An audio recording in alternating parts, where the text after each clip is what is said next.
আমাদের আম্মাজান বিষ্ণু ঈসা ইসলামের স্ত্রীরাও ওমরে ফারুককে ভয় পেতেন। সুবহানাল্লাহ কইবেন না?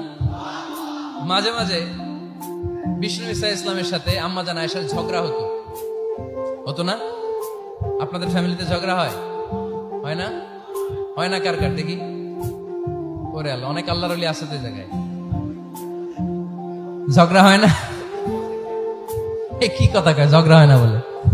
বিশ্বনবীর ফ্যামিলিতে ঝগড়া হয়, আপনার ফ্যামিলিতে হয় না? মিষ্টি ঝগড়া। আর ও বিয়েই করে নাই।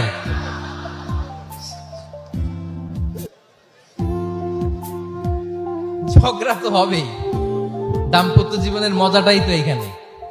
কখনো ঝগড়া, কখনো আনন্দ, একটু বৃষ্টি, একটু রোদ, একটু হাসি, একটু কান্না, ভালো লাগা ভালোবাসা শেয়ার করে নেয়া, মিলেমিশে একাকার হয়ে যাওয়া, ঠিক কিনা? তো আল্লাহর হাবিব সাল্লাল্লাহু আলাইহি ইসলামের সাথে আম্মাজান আয়েশার ঝগড়া হতো। তো একদিন ঝগড়া হয়ে দুইজন রেগে আছে। খবরদার দুইজন রেগে থাকবেন না, আবার একজন রাগলে আরেকজন থেমে যাবেন, কারণ এই ছোট্ট ঝগড়া থেকে এটা অনেক সময় বিচ্ছেদের দিকে গড়ায়। আমার প্রিয় ফরিদপুরবাসী, ভাবি রেগে গেলে আপনি রাগেন না, ওই দিন আপনি একটু ঠান্ডা থাকেন। আবার আপনি রেগে গেলে, আমার মাইকের আওয়াজ যদি ভাবিরা শুনেন, আপনারা রেগে যায় না, একটু ঠান্ডা থাকবেন। দুইজনে রেগে গেলে তো তৃতীয় বিশ্বযুদ্ধ শুরু হবে, তাই না? একজন রেগে গেলে আরেকজন ঠান্ডা। কারণ এই সামান্য ঝগড়া থেকে, ইগোর কারণে এটা বিচ্ছেদ আর ডিভোর্স পর্যন্ত গড়ায়। আর শয়তান এখানে উস্কানি দেয়, কারণ ইমানদারদের ফ্যামিলি ভাঙতে পারলে শয়তান সবচেয়ে বড় খুশি হয়। আর ইমানদারদের ফ্যামিলি টিকে থাকলে খুশি হয়ে যায় কে? আম্মাজান আয়েশা রাদিয়াল্লাহু তাআলা আনহার সাথে বিষ্ণু ঈসা ইসলামের ঝগড়া হতো মাঝে মাঝে। একবার ঝগড়া হলো, বিষ্ণু ঈসা ইসলামের রাগ, আম্মাজান আয়েশাও রাগ। বিষ্ণুই বললেন, আয়েশা, ঝগড়া করে আর কতক্ষণ থাকবো, আসো মিটমাট করি।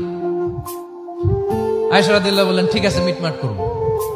তো বিষ্ণু ঈসা ইসলাম বললেন, মিটমাটের জন্য কারে ডাকবো? ওমর রে ডাকি। কয় না, ওমর রে না, ওমর গালিজ, ওমর অনেক রাগে, আমার ডর লাগে।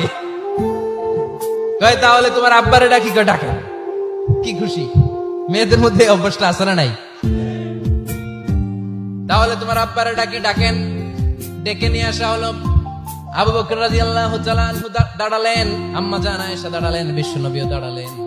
বিশ্বনবী বললেন, আয়েশা, তোমার আব্বা আসছে, এবার ঘটনা খুলে বলার পালা। তুমি বলবা নাকি আমি বলবো? আম্মাজান আয়েশা বললেন, আপনি বলেন, তবে ওয়ালা তাকুল ইল্লা হাক্কান, যেটা ঘটছে ওইটাই বললেন, মিথ্যা কথা কইেন না। আবু বকর রাদিয়াল্লাহু তাআলা আনহু রেগে মেগে আগুন। কি এই কথা তুমি কেমন করে বলো? বিশ্বনবী কি মিথ্যা কথা কখনো বলবে? রেগে মেগে দিলেন মেয়ের গালে এক চড়। বানিয়ে বলতেছি না, মুসনাদ আহমদ ইবনে হাম্বলের হাদিস। বাবার হাতের থাপ্পড় খেয়ে আম্মাজান আয়েশা উল্টে বললেন। সাইয়েদনা আবু বকর রাগে গড়গড় করছেন, আবার মারার জন্য তেড়ে গেলেন। এবার বাঁচার জন্য আম্মাজান আয়েশা বিশ্বনবীর পিছনে যে আশ্রয় নিলেন, বিশ্বনবী বাঁচানোর জন্য দুই হাত মেলে দাঁড়িয়ে গেলেন। পড়েন সুবহানাল্লাহ। বিশ্বনবী যখন দুই হাত মেলে দাঁড়িয়ে গেলেন, সাইয়েদনা আবু বকর রাদিয়াল্লাহু আনহু থেমে গেলেন। সাইয়েদনা আবু বকর রাদিয়াল্লাহু তাআলা আনহু ঘর থেকে বের হয়ে বারান্দায় দাঁড়ালেন। পড়েন সুবহানাল্লাহ। এবার বিশ্বনবী আম্মাজান আয়েশার কাছে যেয়ে বলেন, ইয়া আয়েশা, কাইফা রাআইতিনি আনখাসতুকি মিনার রাজুল, দেখছো কেমনে বাঁচাইলাম? আমি না থাকলে ভর্তা বানাই ফেলতো আজকে। আমি বাঁচাইছি তোমারে, আমি, আমার লগে ঝগড়া করো তুমি। লজ্জায় পড়ে আম্মাজান আয়েশা খিলখিল করে হেসে দিলেন, বিশ্বনবীও হেসে দিলেন। দুইজনের হাসির মধুর আওয়াজ শুনে সাইয়েদনা আবু বকর বাইরে থেকে অবাক, কিরে এতক্ষণ না ঝড় তুফান, এখন দেখি হাসি। সালাম দিয়ে অনুমতি নিয়ে ভিতরে ঢুকলেন। ঢুকে দেখেন আম্মাজান আয়েশাও হাসে, বিশ্বনবীও হাসে। এ হাসি দেখে আবু বকর রাদিয়াল্লাহু আনহু হেসে দিলেন। আরশের উপর থেকে খুশি হয়ে গেলেন কে?